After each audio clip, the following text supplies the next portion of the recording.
Goodbye, gutom! Iyan ang sambit ng mga residente ng Barangay San Isidro, Pampanga dahil sa pagbunga ng kanilang community garden. Patuloy ang pag-unlad ng 7,000 square meters na barangay community garden sa pangunguna ng Proyekto Lawa at Project Binhi ng DSWD.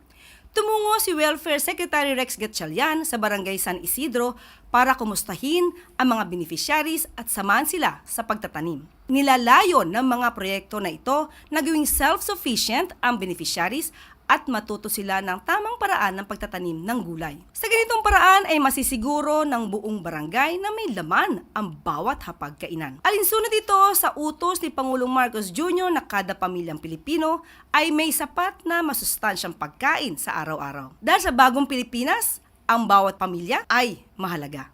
At bago po tayo magtapos, isang Israel update po mula sa DMW. Kasalukuyan, yan po ang pinaka-update as of July 2025. Magkakaroon po muli ng repatriation, batch 38-A. Asahan po na makabalik sa Pilipinas. Ito lang pong July 3, FWs. Batch 38B sa July 4, 13 OFWs at batch 39 sa July 6, 25 OFWs.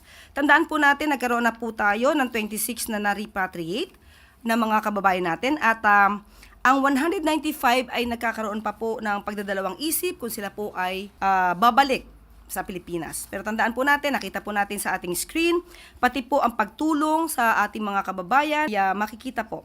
Kaya po ang sinasabi na walang ginagawa at walang plano ang pamahalaan patungkol sa ating mga kababayan in relation to the Israel-Iran conflict, iyan po isang malaking kasinungalingan.